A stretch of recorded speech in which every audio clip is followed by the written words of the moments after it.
이 추운 날씨 가운데서도 이 자리에 함께 하신 여러분에게 여러분의 가정에 하나님의 크신 은총이 내려주시기를 주님의 이름으로 축원드립니다. 우리 16장 말씀에서 예수님의 긴 가르침이 일단락되고 17장 말씀은 예수님의 기도입니다. 항상 가르침을 끝날 때에는 제자들의 반응이 궁금합니다. 잘 가르쳤는데도 못 알아들었으면 제자들이 이해를 못하는 것이지만 또 가르치는 사람이 잘 가르치지 못할 수도 있는 것이죠. 16장 마무리하는 부분들을 보니까 제자들이 알았다라고 이렇게 대답을 합니다. 지금까지 비유로 말씀하셨지만 이제는 비유로 말씀하시지 아니하시니 이제 알아듣겠다라고 말씀합니다. 제자들이 이렇게 예수님을 믿겠다 하지만 그러나 아직 이 믿음은 온전하지 않습니다. 아직 성령님이 이 제자들을 아직 밝혀주지 않았기 때문이죠. 다시 한번 오늘 배경의 말씀을 생각해 봐야 합니다. 오늘 이 말씀하시는 배경은 예수님께서 십자가를 앞두고 예수님께서 제자들을 떠나는 상황을 앞두고 하시는 말씀입니다. 제자들이 근심하고 걱정했습니다. 이런 걱정하는 제자들 앞에서 예수님은 나를 믿으라 하면서 이 말씀들을 해주셨습니다.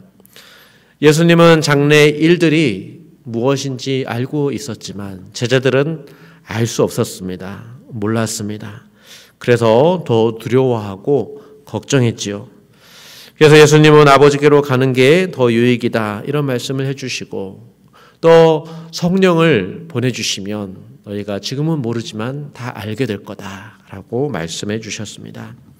그리고 조금 있다가 성령이 오시면 나를 다시 만날 수 있을 것이다. 나를 또 보지도 못할 것이다 라는 이런 말씀들을 또 해준 그런 상황 가운데에서 제자들이 고민에 빠졌고 이번에는 예수님이 제자들이 물어보기도 전에 그렇게 답을 주셨습니다.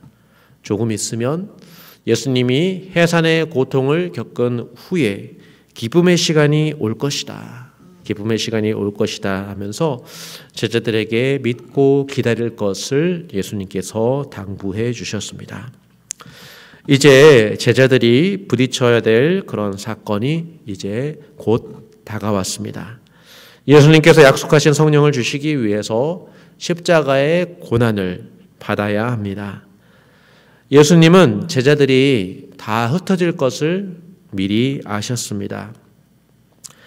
예수님에게 해산의 고통이 임할 때 제자들은 낙담할 것이고 그리고 불안해할 것이고 또 믿지 못해 각각 자기가 간 곳으로 흩어질 것이다 라는 것을 알고 계셨습니다. 아직 제자들은 십자가를 따를 준비가 되어 있지 않았던 것이죠. 성령이 제자들을 인도하시기 전까지 제자들은 십자가의 고난을 감당할 수 없습니다. 그 십자가의 의미를 성령님께서 알려주시기 전까지는 제자들은 이 십자가를 감당할 수 없습니다. 그래서 오직 예수님만이 지금은 홀로 남아 계십니다. 이게 다 하나님의 뜻입니다. 하나님께서 하시고자 하는 일을 하시는 것입니다. 이제 예수님은 제자들의 도움 없이 제자들과 함께하지 않고 홀로 십자가에서 세상과의 대결을 하실 것입니다. 세상에 생명을 주기 위해 성령의 선물을 주기 위해 제자들도 성령의 인도하심을 받고 장차 예수님의 고난에 참여할 수 있도록 하기 위해 그래서 그 가운데 평안을 주시기 위해 예수님은 십자가로 홀로 걸어가십니다. 우리는 여기에서 정말 세상을 이기신 분, 우리에게 생명을 주시는 분은 오직 예수님 한 분뿐임을 보게 됩니다. 그 귀한 일을 놓고 제자들은 다 흩어졌습니다. 제자들은 세상에 맞설 힘과 능력이 없습니다. 세상 속에 매여 있죠. 죽음에 매여 있습니다. 새 창조의 부활을 아직 보지 못했기에 성령께서 인도해 주시지 못했기에 이 사람들은 아직은 용기와 믿음이 없습니다. 제자들 각각 세상 속에 다시 들어가서 자기의 생명을 찾아서 안전을 찾아서 잠깐 다 물러설 것입니다. 오직 빛이신 예수님만이 홀로 어둠을 상대하실 것입니다. 하나님의 어린 양으로서 그리고 세상에 살과 피를 내어주시는 생명의 근원으로서 그 말씀을 성취하기 위해서 예수님은 십자가로 홀로 걸어가십니다. 오직 죄 없으신 예수님만이 지실 수 있는 십자가였습니다. 오직 그분만이 세상의 죄악과 사망을 이길 수 있는 죄 없으신 하나님이십니다. 32절 말씀을 보면 예수님은 혼자 이 일을 하시는 것처럼 보일 거지만 그러나 결코 혼자가 아니다라고 말씀합니다. 아버지께서 함께 하시는 길이다라고 예수님은 말씀해 주십니다. 예수님의 삶을 생각해 보면 처음부터 삼위일체 하나님께서 이 모든 일을 함께 하시고 함께 이루어간 그런 삶이다라는 것을 보게 됩니다. 예수님이 육신으로 오실 때 성령으로 오셨습니다. 성령으로 잉태하셨습니다. 또 하나님 나라의 그 공생애의 삶을 시작할 때도 성령으로 세례를 받으셨습니다. 성령께서 예수님을 인도하셨고 예수님은 악한 영을 이기실 때 성령의 능력 가운데에서 이 일을 행하셨습니다. 그리고 예수님은 늘 항상 아버지와의 그 하나됨, 그 연합 속에서 일을 하셨습니다. 그래서 예수님은 늘 기도하셨습니다. 기도로 하루를 시작하셨고 또 아버지께서 일하시니 나도 일한다. 이런 마음으로 예수님은 모든 사역들을 감당해 오셨습니다. 아버지의 그 보내신 일에 사랑으로 순종하는 아들의 마음, 바로 그것이 예수님의 마음이었고 그 십자가의 고난까지도 이 아버지의 마음을 알았기에 이 일들을 감당해 가셨습니다. 그 십자가, 이것이 삼위일체 하나님이 가장 빛나는 부분입니다. 바로 십자가에서 하나님의 사랑과 희생이 가장 빛나고 있습니다. 죄값을 대신한 그런 고난과 눈물과 희생, 그 사랑, 바로 십자가에서 알 수 있는 것이죠. 그 사랑을 알 수 없었기 때문에 예수님과 함께했던 제자들은 끝까지 예수님과 동행할 수 없었습니다. 다 떠났습니다. 예루살렘에 입성할 때 예수님을 환영했던 사람들도 다 마음을 돌려 예수님을 십자가에 매달 것입니다. 이제 모든 세상의 모든 죄가 예수님의 육체에 부어질 것입니다. 그러나 그 일을 하신 예수님은 결코 혼자가 아닙니다. 하나님 아버지가 함께 하십니다. 오늘 말씀을 통해서 교회가 붙잡아야 될 말씀이 무엇일까 생각해 보면 예수님은 우리에게 정말 성령을 주시려고 십자가를 지시고 아버지께로 가셨다라는 것을 알게 됩니다. 성령이 참 소중합니다. 교회 안에 성령께서 계시는 것, 바로 그것이 진리로 인도해 주는 바로 길이고 또 사랑과 생명을 맛볼 수 있는 길이라는 것을 우리에게 다시 한번 알려주십니다. 영적으로 부유한 삶을 살아갈 수 있도록 우리 안에 성령께서 계십니다. 성령은 교회를 성부와 성자의 생명 가운데로 이끌어 주시고 또 하늘의 기쁨과 생명과 사랑과 그 하나님의 교제하게 하신 그 은혜를 맛보게 해 주십니다. 이 모든 것이 다 세상에 줄 수 없는 것입니다. 세상에 줄 수 있는 것들은 다 이런 하나님이 주시는 것의 그림자에 불과합니다. 성령님은 세상에 속한 우리의 마음을 들어 올려 하늘의 그 기쁨, 하늘의 교제 가운데 거하게 하시고 그 하나님의 생명을 맛보게 해 주십니다. 그 세상 가운데 우리가 환난을 당한다 할지라도 우리가 담대할 수 있는 이유가 있습니다. 바로 세상을 이기신 주님 안에서 우리가 함께 교제하고 있기 때문입니다. 그래서 교회가 해야 할 일은 말씀을 잘 배우고 주님을 닮아가고 성령 충만해서 우리가 기도 가운데 이 하나님의 은총을 누리며 살아가는 것입니다.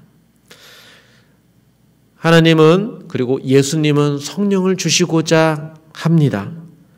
그러면 교회는 정말 성령을 소중히 여기고 감사히 받아야 합니다. 교회가 성령 충만하지 않으면 생명의 은혜를 맛보는 데에 참 많은 어려움을 겪을 것입니다. 성령이 없으면 제자들처럼 교회는 다 흩어질 수밖에 없습니다. 고난과 죽음이 두려워 뿔뿔이 흩어지게 될 것입니다. 십자가를 질 수도 없고 서로 사랑할 수도 없을 것입니다. 교회가 성령을 의지하지 않는다는 것은 교회됨을 포기하는 것이고 어쩌면 교회가 다른 것으로 충만하다는 그런 말이기도 합니다. 교회가 사람을 의지하고 세상을 의지할 수 있죠. 세상의 소유로 또 세상의 지혜로 이 교회가 운영될 수도 있습니다. 그러나 교회가 주님을 의지하는 마음, 그 마음, 교회가 하나님을 찾고 구하는 마음, 바로 거기에 참다운 교회의 자세가 있습니다. 예배드리는 마음, 하나님 아버지께 기도하는 마음에서 교회는 삶을 얻을 수 있습니다.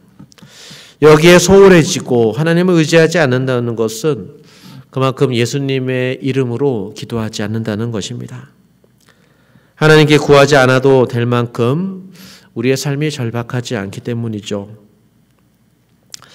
주님의 생명과 호흡이 간절하지 않으면, 주님을 향한 굶주림이 없으면 우리는 하나님께 기도하지 않을 것입니다. 그럭저럭 살만하고 지낼만하다라고 느껴지고 그러면 우리는 주님께서 주시는 그 사랑과 우리에게 주어진 사랑의 책임을 그렇게 신경 쓰지 않을지도 모릅니다. 주님은 내가 너희를 사랑한 것 같이 너희도 서로 사랑하라 라고 말씀하시면서 그 사랑 가운데 주님을 찾을 수 있을 것이다 라고 말씀합니다. 주님은 우리에게 은혜를 베풀어 주시고 사랑을 알게 해주시고 사랑을 행하게 해주시고 바로 그 가운데 주님께서 자신을 나타내 보여주시면서 이 기도하고 성령 충만한 가운데 행하는 그 모든 일들 가운데 주님께서 함께 하심을 우리에게 보여주실 것입니다. 주님은 그 은혜를 나 혼자가 아닌 함께 누리기를 원합니다. 주님 우리를 홀로 두시지 않으실 것입니다.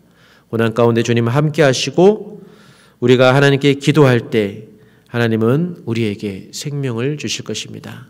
우리 안에 거하시는 성령님, 그 주님의 은혜를 다시 한번 기억하시고 귀한 보배를 우리가 누리시는 저와 여러분, 우리 교회 될 수 있기를 주님의 이름으로 간절히 축원드립니다. 우리 함께 기도하겠습니다.